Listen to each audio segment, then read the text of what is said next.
नमस्कार सम्पूर्णमा स्वागत छ तपाईहरुलाई टिकारामपुन युट्युब च्यानलमा। म पछिल्ला दिनहरु जति कुराहरु दर्शाउन चाहन्छु। आज जुन 21औं शताब्दीमा हेर्ने हो भने हर व्यक्ति आफ्नो एउटा बिजनेस गर्न चाहन्छ। हो बिजनेस तपाईहरुले धेरै क्वेशनहरु घुम्न सक्छ। बिजनेस बिजनेस बिजनेस किनकि हर व्यक्ति बाँच्नको लागि घाँस बाँस र कपास भए पनि हामीलाई इनफ छ। हो हामी बाँच्नको लागि घाँस बाँस र कपास यही तीन चीजले आफ्नो जीवनलाई नर्मल रूपमा बिताउन सकिन्छ। तर साच्चीकै यो मात्र नभएर हामी एउटा आफूलाई कम्फर्टेबल आफूलाई एउटा राम्रो स्वच्छ भएर स्वच्छ वातावरणमा स्वच्छ समाजमा हुर्किनको लागि आज हामी आफ्नो देश स्वदेश विदेश जहाँ भए पनि आफ्नो भौतिक कार्यहरूलाई कन्टिन्युस गरिरहेका छौँ। हो त्यही अन्तर्गत हामी साच्चीकै सुन्ने गर्छौँ र धेरैजना सायद त्यो प्लानिङ त्यो एउटा सिस्टममा पनि छौँ। हामी जब गर्दैछौँ र सुन्ने गरेका छौँ कि बिजनेस हैन हाम्रो पनि प्लान छ कि म भोलि गएर म बिजनेस गर्छु हैन। बिजनेस के को लागि गर्ने त? जब हामी के को लागि गर्दैछौँ यो सोच्न एकदमै जरुरी छ कि तपाईले गरिरहेको कार्यले तपाईको आफ्नो सपना तपाईको फ्यामिलीको सपना सबै पूरा भएको छ त? सोच्नुहोस् त एकचोटी।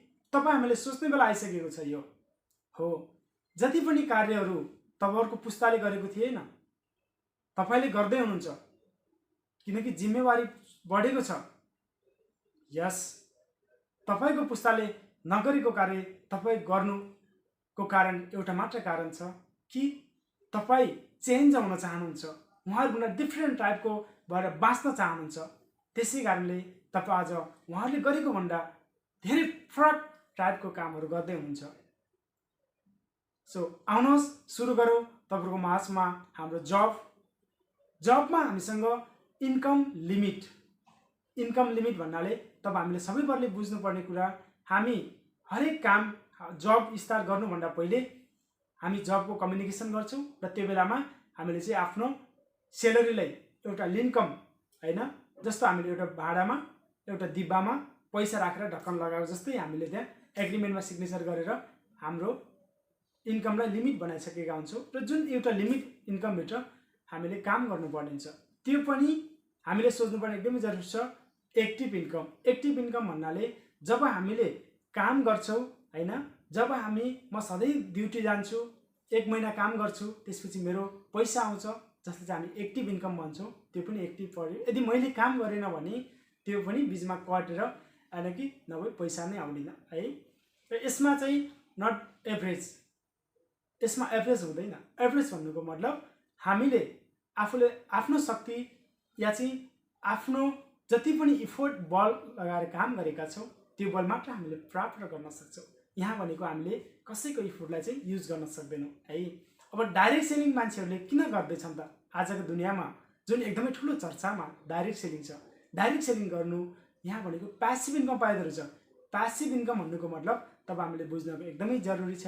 जुन हाम्रा गाउँघरमा पहिलेका बुढापाकाहरू एउटा ब्रिटिसमा इन्डियन आर्मीमा ब्रिटिस आर्मी त्यसैगरी नेपाल पुलिस नेपाल आर्मी अनि त्यसैगरी हुलाकी है यी जति पनि गभर्नमेन्टको सरकारी जागिर खाने व्यक्तिहरू हुनुहुन्छ उहाँहरुको पेन्सन आउँछ।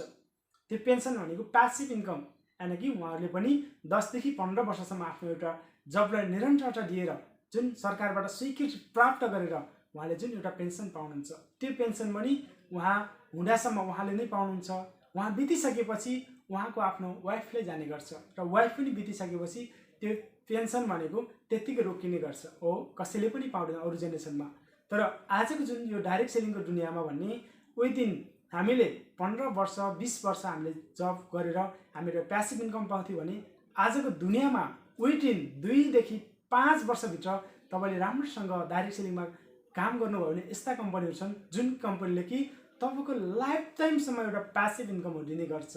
हो त्यसमा पनि यसमा चाहिँ एभरेज बढाएर के भन्नुको मतलब तपाईको इन्कमको वाइ चाहिँ बढ्छ। इन्कम अनलिमिटेड हुनुको मतलब यो हो कि हामीले आफूले गरेको इफोर्ट मात्र हैन अरु हाम्रो साथीभाइहरूले गरेको इफोर्टलाई पनि हामी युज गर्न सकिन्छ। कसरी कि डाइरेक्ट सेलिङमा तपाई डाइरेक्ट सेलिङ गर्नुहुन्छ नि direct selling you are the business owner. तपाईको बिजनेस तपाईँ बिजनेसको ओनर हो र यहाँ तपाईँसँग एउटा सिस्टम हुन्छ, त्यो सिस्टमको आधारमा काम गर्नु भने तपाईँको इन्कम पनि त्यो सिस्टम जसरी हामीले बढाएको छ त्यही अनुसार इन्कम पनि एभरेजको हिसाबमा बढ्दै बढ्दै आउने गर्छ हो। त्यसरी हामीले यहाँ चाहिँ यदि हामी जब गर्दैछौँ भने हाम्रो स्यालेरी चाहिँ एउटा इन्कम लिमिटमा राखिएको हुन्छ। यदि हामी डाइरेक्ट सेलिङ गर्दैछौँ भने यसमा चाहिँ डाइरेक्ट सेलिङमा अनलिमिटेड इन्कम राखिएको हुन्छ, जहाँ कि सिस्टम आफूभित्र नै क्रिएट भएर चलेको हुन्छ। जुन सिस्टमले हामीलाई जति राम्रोसँग चलाउन सक्यो त्यति नै हामीले इन्कमलाई प्राप्त गर्न सकिन्छ, यानि कि हामीले उहाँहरूबाट केही भन्दा पनि धेरै मात्रामा हाम्रो इन्कमलाई प्राप्त गर्न सकिन्छ।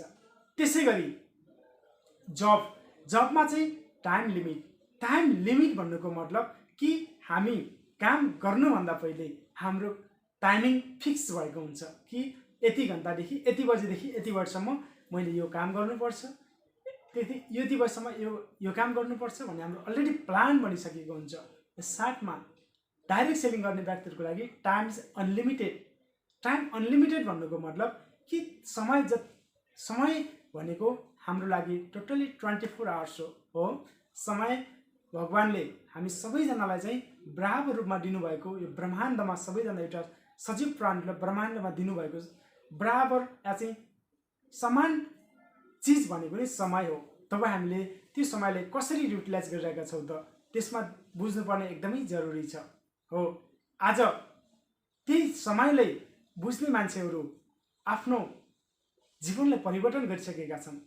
यदि तपाईँ हामीले पनि आज समयलाई बुझ्ने कोसिस गर्यौँ भने यहाँबाट ठुलो आफ्नो जीवनमा परिवर्तन लिन सक्छौँ।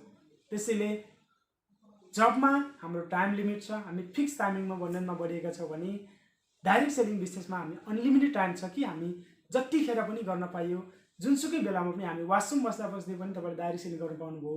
त्यसै गरी खाना बनाउने क्रममा, यदि कुनै ट्राभलिङको ठाउँमा अफलाइन अनलाइन जुनसुकै बेलामा पनि तपाईँले डाइरेक्ट सेलिङमा काम गर्न पाउनुभयो, एकदमै राम्रो बेनिफिट। त्यसै गरी अब हामीले गरिरहेको जुन एउटा जब छ, जुन मैले गरिरहेको कार्य छ है, आज म चाहिँ तपाईँहरूको माझमा इक्जाम्पल डाक्टर भए होइन, म डाक्टर छु र मेरो छोरालाई मैले गरिरहेको कार्य म जबबाट यदि मैले छोड्न बित्तिकै सेम त्यही पोजिसनमा राख्न सक्दिनँ, किनकि त्यो सिस्टम छैन। डाक्टरी बन्नको लागि मैले जसरी मेरो जिरोबाट इन्भेस्टमेन्ट गरेको थिएँ, मेरो छोरालाई पनि डाक्टरी बनाउनको लागि, डाक्टर बनाउनको लागि त्यही जिरोबाट इन्भेस्टमेन्ट गर्नुपर्ने हो। त्यसै गरी डाइरेक्ट सेलिङमा के छ भने तपाईँ यदि डाइरेक्ट सेलिङ गर्दै हुन्छ भने डाइरेक्ट सेलिङको जुनसुकै पोजिसनमा तपाईँ हुनुहुन्छ भने त्यो डाइरेक्ट सेलिङको जुन पोजिसन छ त्यसलाई चाहिँ तपाईँको नामबाट तपाईँको छोरालाई त्यही पोजिसनमा चाहिँ सार्न सक्नुहुन्छ हो। डाइरेक्ट सेलिङको आजको जुन 21औं शताब्दीको पावर भनेको यस्तो छ कि जहाँ तपाईँले गरिरहेको कार्य तपाईँको जेनेरेसनलाई डाइरेक्ट हस्तान्तरण गर्न सक्नुहुन्छ। अब इमेजिन गर्नुहोस् कि यदि मैले गरिरहेको कार्य मेरो आउने भावी पुस्ताले चाहिँ ट्रान्सफर गर्न सक्दैन भने सायद त्यो कार्य तपाईँ हामीले गरेर हाम्रो जीवनबाट त्यो स्थिति साध्य छैन होला। या हामीले सोच्नुपर्ने एकदमै ठुलो बिग क्वेसन हो। एकचोटि म फेरि पनि रिगर्न चाहन्छु, यदि तपाईँले गरिरहेको कार्य तपाईँको भावी सन्तानलाई हामी ट्रान्सफर गर्न सक्दैनौँ भने सायद त्योभन्दा एकदमै दुःख लाग्दो कुरो अरू केही पनि छैन होला। त्यसैले आज हामी जो कार्य गर्दैछौँ त्यो कार्यबाट हामी साँच्चै एउटा डाइरेक्ट सेलिङ बिजनेसतिर परिवर्तन भएर डाइरेक्ट सेलिङ बिजनेसतिर एउटा प्रस्थान गर्ने क्रम जारी गर्यो भने विदिन 3 देखि 5 वर्षभित्रमा तपाईँले आफ्नो एउटा लेगेसी छोडेर जानुहुन्छ, जहाँ कि तपाईँले गरेको कार्यले तपाईँको भावी सन्तानले क्रमैसँग त्यहाँबाट एउटा इन्कमलाई लिइरहेको हुन्छ हो। साँच्चैकै हामी कुनै पनि हाम्रो हरेक कार्यमा हामी पछाडि पर्नुको कारण रिजन यो पनि छ कि हामीसँग एउटा ट्रान्सफरेबल खालको सिस्टम छैन। सिस्टम नभएकोले नै हामी पछाडि छौँ। त्यसै गरी जब मान्छेले सेक्युरिटीको लागि गर्छ, सेक्युरिटीको लागि भन्नको मतलब कि म अघि पनि भनेको थिएँ, मानिस बाँच्नको लागि घाँस, बाँस र कपास हो। घाँस, बाँस र कपास यी 3 चिजको आवश्यकता हुन्छ। यो 3 चिजको आवश्यकताको लागि मान्छेले बाँच्नको लागि होइन, अनि अब त्यसै गरी लाउनको लागि होइन, अनि बस्नको लागि, यही 3 चिजको लागि हामीले आफ्नो जबबाट केही कुराहरू आफ्नो हरेक छोटो सानो ठुलो भए पनि एउटा ड्रिम सपनाहरू पुरा गर्नको लागि हामी जब गरिरहेका हुन्छौँ। यदि हामीले जब गर्न छोड्यौँ हाम्रो इन्कम पनि रोकिन्छ र हाम्रो आउने जुन एउटा थिङ्किङ सोच पनि रोकिन्छ। त्यसैले हामी साँच्चीकै आज गरेको जब र डाइरेक्ट सेलिङ भोलिको जुन आजको डाइरेक्ट सेलिङको पट्टिपट्टि र डाइरेक्ट सेलिङ मान्छेले किन गर्दा रहेछन् भने हामी जबमा चाहिँ सेक्युरिटीको लागि थिए, घाँसपास कपास आफ्नो हरेक आवश्यकताहरू पुरा गर्नको लागि र साँच्चीकै आफ्नो एउटा ड्रिम्स र फ्यामिलीको ड्रिम्सलाई परिपूर्ति गर्नको लागि गर्थ्यो भने साँच्चीकै डाइरेक्ट सेलिङ बिजनेस भनेको एउटा मान्छेले फ्रिडम हुनको लागि गर्दा रहेछन्। हो, सुन्नुभएको छ? फ्रिडम। सोध्नुहोस् त, फ्रिडम भन्नुको मतलब के होला? स्वतन्त्रता है। स्वतन्त्रता पाउनको लागि मान्छेहरूले डाइरेक्ट सेलिङ बिजनेस गर्दा रहेछन्, जहाँ कि यसबाट बेनिफिट के छ त? स्वतन्त्रता भन्नुको मतलब, फ्रिडम भन्नु मतलब यस्तो आनन्द आउँछ कि हो, तपाईँ हामीले पनि साँच्चीकै आजको दिनदेखि नै यो स्वतन्त्रता भन्ने शब्दलाई, फ्रिडम भन्ने शब्दलाई आफ्नो दिमागमा सेभ गरेर राख्यौँ भने पक्कै पनि तपाईँले के आजको विदिन 2 देखि 5 वर्षभित्रमा एउटा स्वतन्त्रता आफ्नो लाइफलाई जिउन सक्नुहुन्छ। प्रशस्त मात्रामा आफूले चाहेको कार्यहरू गर्नको लागि पैसा होस् होइन, आर्थिक स्वतन्त्रता होस्, त्यसै गरी समय भन्नुहुन्छ भने कि तपाईँले जुन चाहेको कुरा छ त्यो तपाईँले मजाले गर्न पाउनुहोस् कि तपाईँले कुनै कार्य गर्नको लागि या कहीँ जानको लागि चाहिँ कसैले केही भनेको दबाबमा अलार्म लगाएर त्यहाँ जानुपर्ने नहोस्, तपाईँले कसैले केही नभनोस्, तपाईँ आफ्नो मर्जीले उठ्ने, आफ्नो मर्जीले सुत्ने, आफ्नो मर्जीले आफ्नो कार्यहरू गर्ने, त्यस्तो अवस्थालाई हामी फ्रिडम यानि कि स्वतन्त्रता भन्ने गरिन्छ। हो, आजको जुन यो भिडियो हेरिसकेपछि तपाईँहरूले पक्कै पनि सोच्नुहुनेछ कि हामी पनि स्वतन्त्रता हुनुपर्छ र मैले गरेको कार्य यति नभुल्नु होला कि मैले गरेको कार्य सायद मेरो भावी सन्तानले म ट्रान्सफर गर्न सक्दैन भने योभन्दा सबभन्दा दुःख लाग्ने कुरोहरू केही पनि होइन। आज हामी आम नेपाली दाजुभाइ मात्र होइन, धेरैजना व्यक्तिहरू हामी पछि पर्नुको कारण भनेको हामीसँग एउटा जुन हामीले कार्य एउटा गरिरहेका छौँ कन्टिन्युस, तर सिस्टम नभएको कार्य गरिरहेका छौँ। यदि तपाईँ हामी कुरा गर्ने हो भने हाम्रो घरमा, हाम्रो गाउँ छिमेक सरसिमाजमा सबभन्दा सफल हुनुपर्ने हो त हाम्रो बुवा मम्मी हो, किनकि उहाँहरूले अहिलेदेखि होइन यो कार्यहरू गर्दै आएको, वर्षौँदेखि कार्यहरू गरिरहनु भएको छ, तर अहिलेसम्म उहाँहरूले उही कामहरू गरिरहनु भएको छ। हो, किनकि त्यो सिस्टम छैन। सिस्टम नभएको कारणले हामी जति गरे पनि हामी त्यही नै हुने गर्छ। तर साँच्चीकै तपाईँले आज एउटा सिस्टम भएको कार्यलाई स्टार्टिङ गर्नुहोस् र भोलिको दिनलाई त्यो सिस्टमलाई बुझ्दै र अगाडि बढ्ने कोसिस गर्नुहोस्। तपाईँले त्यहाँबाट हर चिज तपाईँको लाइफमा नसोचेको पैसा कमाउन सक्नुहुन्छ, तपाईँको लाइफमा नघुमेको ठाउँहरू घुम्न पाउनुहुन्छ, तपाईँको लाइफमा नभेटेको, सपना नदेखेको कार्यहरू तपाईँले हेर्न पाउनुहुन्छ, देख्न पाउनुहुन्छ र आफूले नसोचेको एउटा अमेजिङ कम्फर्टेबल हरेक कुराहरू म तपाईँहरूको माझमा कुनै भन्न सक्दिनँ। म आफैले एकदम फिलिङ गरिरहेको छु कि वाउ भनेर। सो यो कार्यहरू सोचेर अगाडि बढ्नको लागि म तपाईँहरू सम्पूर्णमा विनम्र अनुरोध गर्न चाहन्छु। आउनुहोस्, तपाईँ हामी सबैजना मिलेर हातेमालो गरेर अगाडि बढौँ। म पनि यही कार्यहरू गर्दैछु, जहाँ कि विदिन 2 देखि 5 वर्षभित्रमा एउटा अर्ली रिटायरमेन्ट भन्ने शब्द तपाईँ हामीले बुझ्न एकदमै जरुरी छ होइन।